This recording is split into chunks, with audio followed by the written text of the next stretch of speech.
Hoy vamos a hablar sobre la lucha contra las infecciones virales, entendiendo que se ha observado un ascenso en la proporción de casos positivos de virus respiratorios. Hoy vamos a conversar con el doctor Abdelnour. Él actualmente se desempeña como asistente especialista en el Hospital Nacional de Niños, Dr. Carlos Sáenz Herrera. Es docente del posgrado de pediatría en la Universidad de Costa Rica desde el 2013. Tiene experiencia en investigación biomédica y además estuvo hace pocos días en el país compartiendo información a través de unas charlas que estuvo entre el 25 y el 26 de junio conversando y compartiendo todo este conocimiento con otros médicos, donde se abordó la temática de cómo prevenir y manejar las enfermedades virales respiratorias. El doctor Arturo Abdelnour está con nosotros conectado. Muchísimas gracias por estar aquí. Bienvenido. Sí, buenas tardes, María Clara. Muchas gracias por la invitación y con mucho gusto pues vamos a hablar de este tema tan importante para los médicos y para la gente que nos está escuchando.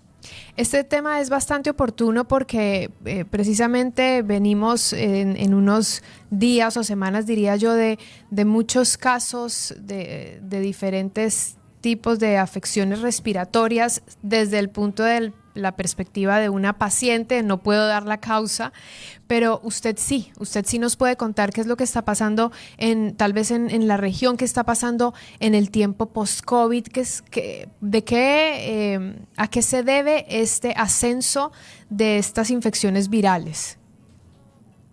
Sí, muchas gracias. Primero, pues aclarar que las infecciones respiratorias son la principal causa de consulta, independientemente de la edad de la persona. Ocupan un altísimo porcentaje, digamos, de los recursos que invierten los sistemas de salud para, digamos, la prevención y el tratamiento.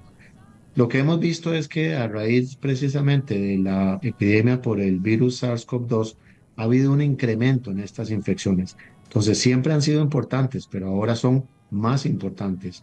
Y esto pues lo que se conoce es que es debido a tantas medidas farmacológicas que se implementaron durante la pandemia que llevaron a que las personas se expusieran menos a los virus. Y entonces entendemos que hay un concepto que se llama inmunidad entrenada, que los virus entrenan el sistema inmune.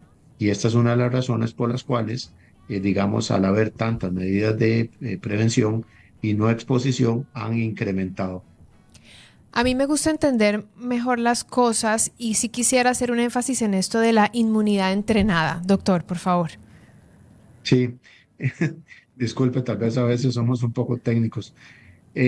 Recordemos que el sistema inmune es un sistema que, digamos, cuando el niño nace, no está suficientemente maduro. Es un sistema que va aprendiendo, va creciendo, exactamente igual como todo el resto del desarrollo del niño. Entonces, lo que, digamos, se ha descrito es que la exposición a los virus hacen que esta maduración, este entrenamiento, ¿verdad?, del sistema sea más acelerado que si no nos exponemos a los virus. Por supuesto, la gente estará diciendo, bueno, pero entonces ¿es tan malo exponerse a los virus o no es tan malo? Depende, ¿verdad? O sea, depende de la cantidad de exposición, pero para aclarar el concepto es que igual como la exposición a vacunas nos permite enfermarnos menos, la exposición a ciertos virus permite que el sistema inmune madure y por ende nos enfermamos menos. Correcto. Eso es como un conocimiento, un concepto que tenemos todos quienes no somos en el área de la medicina, pero que poco lo hacemos intuitivamente. Sabemos que en la medida en que nos exponemos vamos teniendo defensas y es lo típico que uno dice, no, es que tiene que tener defensas el niño. Pero también cuando estamos en procesos virales uno tras otro y se van como intercalando, porque primero estoy hablando de niños y de adultos, porque todos estamos entrando en estos procesos virales. Los procesos están como largos, es decir, es la demora en la recuperación de uno y el periodo de estar como sanos, entre comillas, para volver a contagiarse de otro virus, se han acortado esas distancias. ¿Eso también a qué se debe? ¿Será que hay más virus, hay más exposición a otros tipos de virus? Sí, alrededor de un 30%, digamos, de los niños, y yo conozco más niños que adultos, que soy pediatra, pero alrededor de un 30% de los niños se van a enfermar más de lo deseable, principalmente en los primeros años. Hoy, para, digamos, los adultos, también entendemos que hay un concepto que se llama inmunosenescencia, es decir, que el sistema inmune va envejeciendo y entonces el adulto mayor también es frecuente que se enferme más comúnmente, ¿verdad?, que un adulto, digamos, joven. Entonces, estos conceptos de inmunosenescencia, ¿verdad?, de entrenamiento inmune, es lo que nos ha llevado a entender la pandemia y es la pandemia, digamos, la que ha explotado y los investigadores han ido entendiendo mejor todas estas cosas. Y estamos también aprendiendo a modular el sistema inmune para lograr que estas personas se enfermen menos. Muy bien. Usted estuvo hace unos días en el país, estuvo hablando sobre cómo prevenir y manejar estas enfermedades virales respiratorias y me gustaría entender cómo hacerlo cuando no sabemos exactamente las dinámicas de los virus en nuestro entorno. Por ejemplo, en el momento del COVID se usó mucho la mascarilla, era nuestra protección hacia el mundo, pero al mismo tiempo también se hablaba de que no solamente nos estábamos protegiendo de los virus respiratorios, sino de otro tipo de bacterias, virus, etcétera, digamos, organismos que están en el entorno y en el ambiente que también nos alimentan para aumentar esa inmunidad ante otro tipo de enfermedades.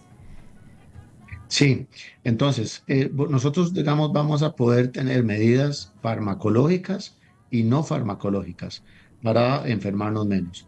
Las medidas no farmacológicas es lo que claramente estás exponiendo, que es el uso de la mascarilla, el lavado de manos, en los niños la promoción de la leche materna, que tengan sus esquemas al día, que no se expongan al humo del cigarrillo. Estas son medidas que se han demostrado que hacen que la gente se enferme menos. Pero también hay las medidas farmacológicas, que es cuando ya, pues a través de una consulta con un médico, el médico define si el paciente es candidato a recibir algún producto químico que favorece que se enferme menos. Y desde este punto de vista hay un producto que fue lo que estuve discutiendo pues durante mi visita reciente, que se llama isoprinosine, que es un producto que tiene la ventaja que tiene un efecto antiviral, es decir, si la persona está enferma, va a lograr que más rápidamente controle esa infección viral, pero también tiene un efecto inmunoestimulante, estimula el sistema de defensa. Entonces, en ese 30% aproximadamente de los niños que se enferman más frecuentemente o los adultos, se puede utilizar con la idea de estimular el sistema de defensa y llevar a que la persona se enferme menos frecuentemente. ¿Esto es previo a una infección o durante? Si lo usas como agudo, puede ser durante los primeros, idealmente 2 días de la infección, cuando ya el médico ha definido que lo que el paciente tiene es un virus, porque no es un antibiótico, ¿verdad? Lo que tiene es un efecto sobre los virus, principalmente los virus respiratorios, pero también hay evidencia sobre otro tipo de virus, por ejemplo, los virus de papiloma. Pero también se puede utilizar una vez que ya lo que vos me preguntabas, que ya se ha visto que esa persona se está enfermando más de la cuenta o que como que no sale de ese ciclo de infección, infección, infección, ahí se puede utilizar en forma preventiva. Entonces se utiliza un ciclo de 5 días, 5 a 7 días al mes por 3 meses. Y eso entonces modula o regula el sistema inmune y lo potencializa para que esa persona pueda salir de ese círculo que tiene de estar enfermándose más. Ok, esto se vendría como parte de esta ruta farmacológica, entendiendo que existe la no farmacológica y la que sí lo es. Y junto a eso, ¿habría otro tipo de correcciones que se podrían hacer en una etapa viral con síntomas adicional a este camino de este antiviral y el inmunoestimulante? Digamos, siempre Sí, dicen tienes que tomar Ujú. vitamina C y otras cosas más, pero ya son tantas fuentes que uno no sabe muy bien por dónde agarrar. Sí, el tratamiento básico de las infecciones virales es para los síntomas, es para que la persona se sienta mejor. Pues, por ejemplo, utilizamos paracetamol, utilizamos mucha hidratación, a veces algún antitusivo. Eso lo único que va a hacer es que nos va a controlar los síntomas, mientras va pasando el efecto viral.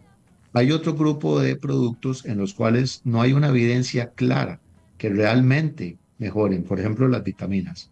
Las vitaminas ayudan al sistema inmune, pero no necesariamente en esa parte aguda, cuando la persona está en su episodio agudo.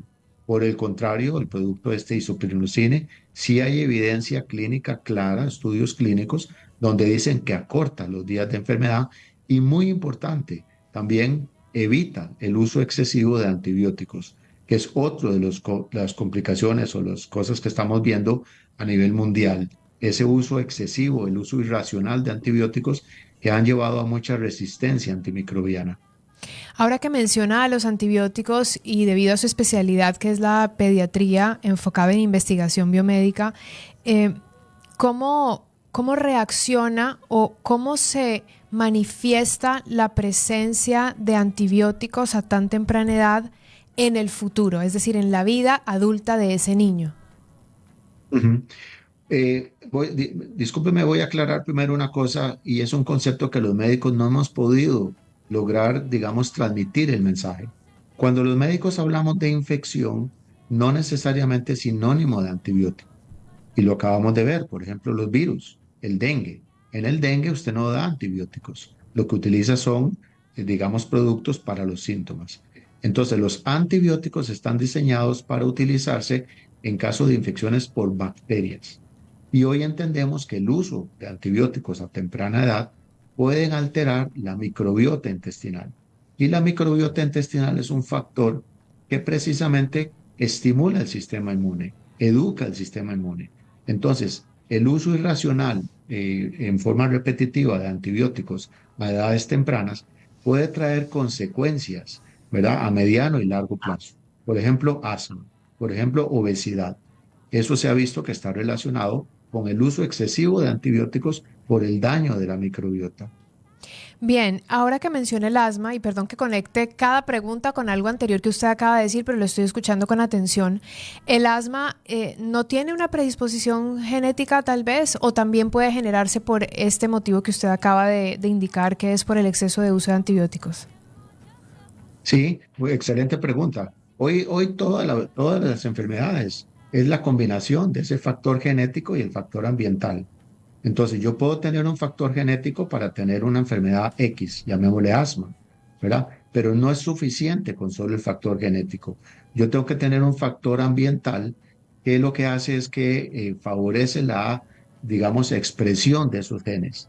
Y hay un concepto un poco complicado que se llama epigenética. Pero, por ejemplo, la dieta, el ambiente, el uso de antibióticos, ¿verdad? La exposición a la contaminación. Todos esos factores hacen que esos genes se activen y me favorezcan yo tener la enfermedad.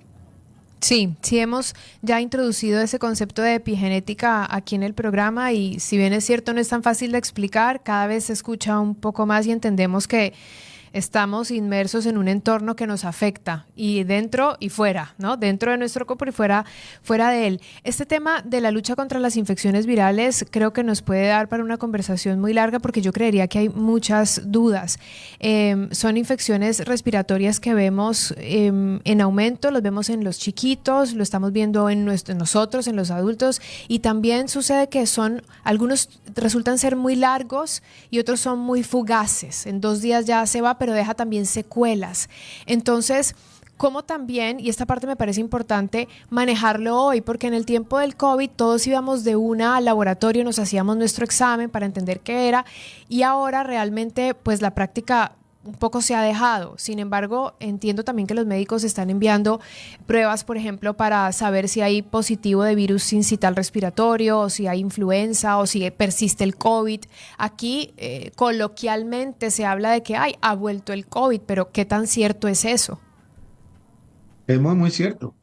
Por ejemplo, si revisamos las últimas, la información de la última semana de la presencia del virus en las aguas residuales, por ejemplo, en los Estados Unidos, ahorita ha habido un incremento y este es el mejor marcador para decir cómo estamos epidemiológicamente. Entonces, el COVID no se ha ido. Tal vez no estamos en una situación pandémica, pero sí existe todavía. Hay COVID, ¿verdad? ¿Cuál es el problema? El problema es que vuelvo a lo mismo de la predisposición genética. Algunas personas nos enfermamos por COVID, por el virus SARS-CoV-2, por ejemplo, otros por virus respiratorio sincicial, influenza, y tenemos una predisposición a inflamarnos más. Entonces, duramos más días con síntomas, duramos más días enfermos. Entonces es complejo, ¿verdad? Porque no hay un marcador biológico que yo le pueda hacer a una persona que me diga, a usted le va a ir mejor, a usted le va a ir peor. Entonces, volvemos a lo mismo. Las medidas básicas de higiene en este momento son esenciales. El lavado de manos, si es necesario el uso de la mascarilla, el evitar condiciones de hacinamiento, porque los virus no se van a ir. Estamos empezando apenas el pico de virus respiratorio sincicial. Influenza hace unos pocas semanas hubo mucho en Ecuador. Creo que está bajando ahorita, pero los virus no se van, que se alternan, digamos, los primeros lugares. A veces unos, a veces otros. Sí, se van alternando y la verdad es que esto de controlar los lugares de donde haya afluencia de gente hoy en día ya lo vemos poco probable. Lo sufrimos tanto en tiempos de pandemia que realmente ya estamos tratando de habituarnos ya otra vez a estar en espacios comunes. Sin embargo, creo que hemos adquirido también ciertas hábitos o costumbres de entramos a una clínica, tratamos de entrar con la mascarilla, estamos en un consultorio, intentamos estar con la mascarilla.